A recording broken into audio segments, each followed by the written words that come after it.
ओम साई राम। आज फिर आपके सामने साई अनुभूति लेकर प्रस्तुत हुई हूँ। ये जो अनुभूति है ये आज से 7-8 साल पहले की है। 12 या 13, 2012 या 13 की है। तब हम लोग दिल्ली से कुछ 7-8 जनों के ग्रुप आए थे यहाँ पे शिरडी। तो मेरे साथ एक सिस्टर भी आई थी जो हमेशा पुट्टपर्ती जाती थी। सत्य साईं बाबा के वहाँ पे पुट्टपर्ती हमेशा जाती थी, बट यहाँ पे शिरडी कभी नहीं आई थी। जब उनको पता लगा था कि मैं शिरडी आती हूँ तो उन्होंने मुझसे कहा था कि दीदी नेक्स्ट टाइम जब भी जाओ तो मुझे लेते जाना। तो जब मुझे यहाँ दिल्ली से शिरडी आना था तो मैंने उनको बताया था, तो वो भी हमारे साथ आई थी। तो जब हमारा 7-8 जनों का ग्रुप हम यहाँ शिरडी पहुँच गए तो मेरे बाकी फ्रेंड्स ने कहा कि हम लोग सब फ्रेशन अप होके फिर हम लोग एक ही बार में शाम की आरती में जाएंगे।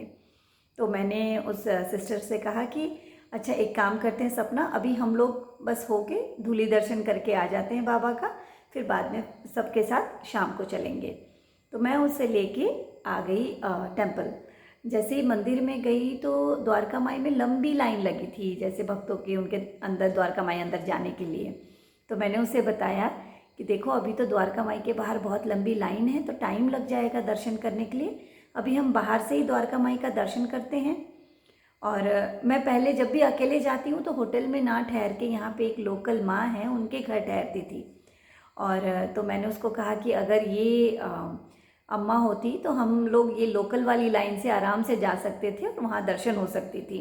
लेकिन अभी अम्मा को पता भी नहीं है मैं आई हूँ, अभी बताया नहीं है उनको, तो वो यहाँ मिली भी नहीं है। तो हम लोग बस बाहर से दर्शन करेंगे, अब गुरुस्थान चलते हैं। तो बाहर से ही द्वारका माई को नमन किया और हम लोग 4 नंबर गेट से फिर गुरुस्थान चले गए। जब गुरुस्थान गए तो फिर वहाँ प्रदक्षिणा करते हैं हम लोग, तो वहाँ पे मैं प्रदक्षिणा के लिए ऊपर चढ़ी और मेरे साथ साथ वो सपना भी थी मेरे पीछे पीछे। काफ़ी भीड़ थी वहाँ लोगों की जो प्रदक्षिणा कर रहे थे। तो मैं 21 प्रदक्षिणा करती हूँ, तो वहाँ जाके जैसे प्रदक्षिणा मेरे 20 राउंड ख़त्म हुए और 21वां लास्ट राउंड चल रहा था, तो जैसे ही जो सामने हम बाबा की प्रतिरूप को देखते हैं, दर्शन करते हैं, वहाँ पहुँची तो किसी ने मेरे हाथ में ऊदी डाल दी। एक्चुअली मैं प्रणाम करके जाप भी कर रही थी तो मैं उनके साथ कुछ बात नहीं कर पाई। जब भी उन्होंने ऊदी ऐसा किया मैं बस हाथ में लेके अपनी प्रदक्षिणा करने लगी। जैसे 21वां ख़त्म हुआ मैं सीढ़ी से बाहर आई नीचे, तो वो बंदा फिर मुझे मिल गया। तो उन्होंने मुझे पूछा कि आपको और ऊदी चाहिए?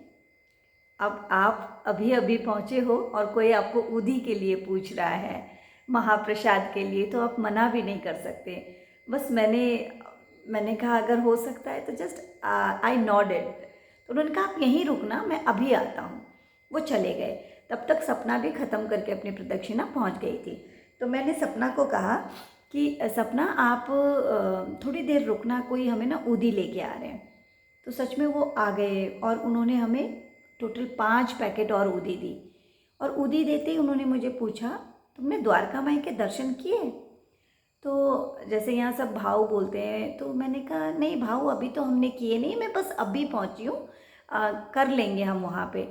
मैंने बस इतना ही कहा था, वो अनजान स्ट्रेंजर ने मेरे इस दाहिने हाथ की कलाई को पकड़ा और लिटरली मुझे खींचते हुए लेके गए, खींचते हुए 3 नंबर गेट की तरफ से होते। और मैं इसलिए अब मैंने फिर सपना के हाथ को पकड़ लिया क्योंकि सपना बिल्कुल नई थी, उसको कुछ नहीं पता।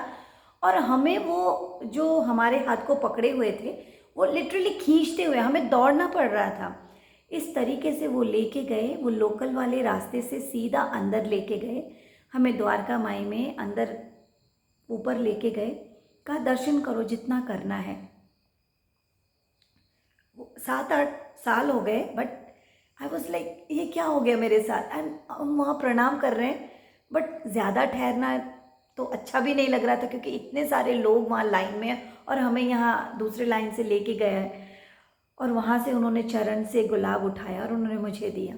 फिर हमें नीचे लेके आ गए और उन्होंने ऊदी जहाँ पे रखी होती है नीचे दरवाजे के सामने, गेट के सामने, उन्होंने ऊदी लिया और हमारे माथे पे लगाया। और उस साल ही मुझे खूब सारे लड्डू प्रसाद लाने थे। एक्चुअली मेरे ऑफिस में बहुत सारे लोग थे जिनको लड्डू बहुत पसंद थे, तो मुझे लगा कि इस बार हम सब उस लड्डू ही देंगे सबको प्रसाद के। और मेरे मन में ये चिंता थी क्योंकि तब हमें एक बार के राउंड में सिर्फ 2 पैकेट लड्डू मिलते थे, तो इस तरीके से अगर मुझे 20 पैकेट लेने हैं तो मुझे 10 बारी लाइन में लगना पड़ेगा। और उतना ही नहीं, लाइन भी लंबी लंबी होती थी। So I was little bit tensed. जाते हुए मुझे यही लग रहा था कि लड्डू कैसे लेंगे।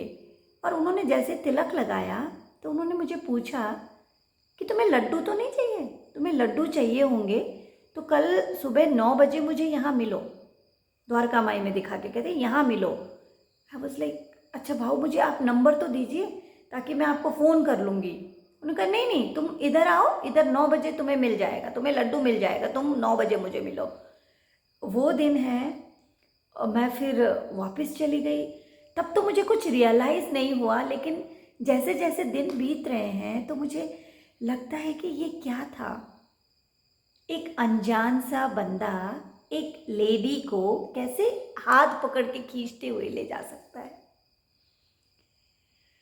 वो आज भी जब मैं सोचती हूँ तब मुझे लगता है कि बाबा तुम किसी भी रूप में आते हो, कभी किसी के मन की छोटी सी इच्छा को भी तुम इस तरीके से पूरा कर देते हो। ये गुरु की कृपा है, ये उन्हीं की लीला है जो मुझे उस दिन ऐसे द्वारका माई के बीच में से लेके हुए उन्होंने मुझे दर्शन कराए। और लड्डू के लिए फिर मुझे ज़रूरत नहीं पड़ी क्योंकि हम लोग 7-8 जने थे, तो कुछ लोगों का हम जैसे दर्शन के टाइम पे हम लोग वो लाइन के टाइम पे 2-2 लड्डू ले लिए तो हमारा पूरा हो गया था। जय साईं राम।